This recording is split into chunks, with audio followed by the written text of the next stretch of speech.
Alright guys, so here we are at the entrance of my exhibit. At this point, you would have the first object, which is the ticket, which is meant to look like an Oyster card. And you'd also have the brochure slash museum pamphlet, which would explain all of the objects. So this way you're more familiar with them when they stand out to you.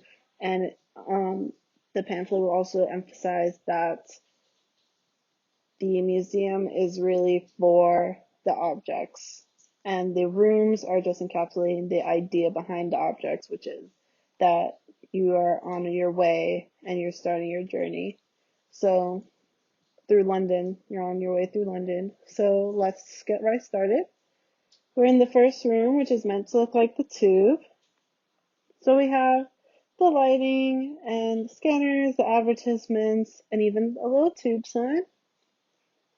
So let's go right on there to the next room. Here's our second object, by the way, which was the scanner. So here we are in the next room, which is meant to look like Chinatown.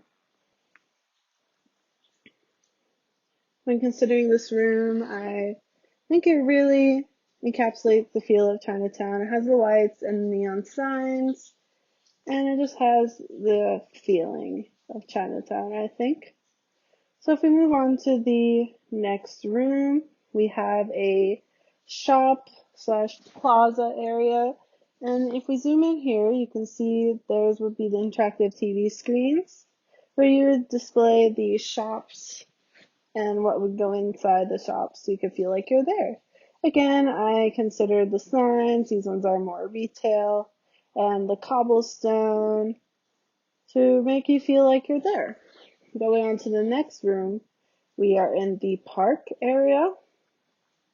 One of the cool thing about England is that there are so many parks. There is Hyde Park and the park by Buckingham Palace. So I really wanted to include that as well. I have the fake grass, some funny shaped topiaries, some signs and flowers, as well as you can see here, this is a better view of what the interactive TVs would look like. I have a display of sports and outdoor dining since you are in the park area.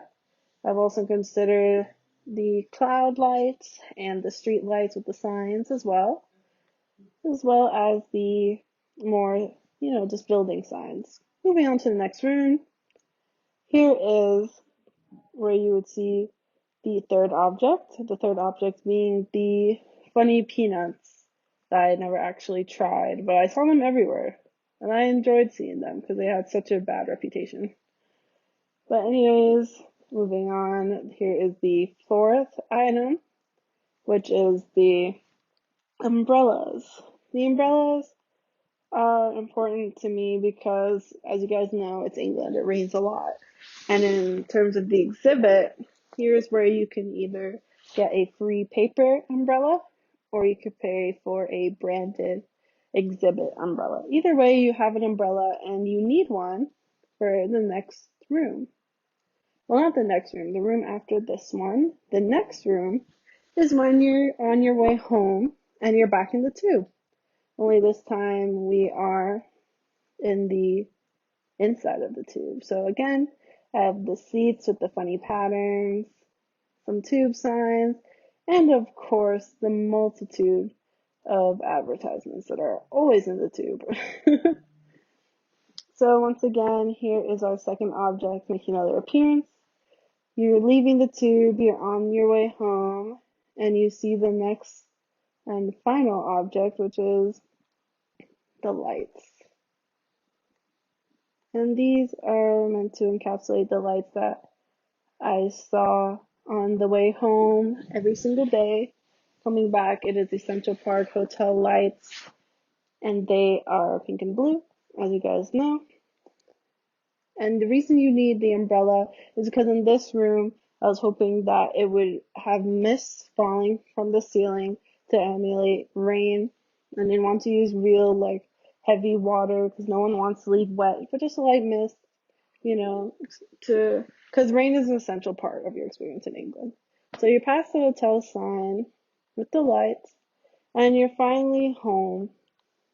You've reached this townhouse area, which is actually the exit of the exhibit. So voila, there it is. Thank you.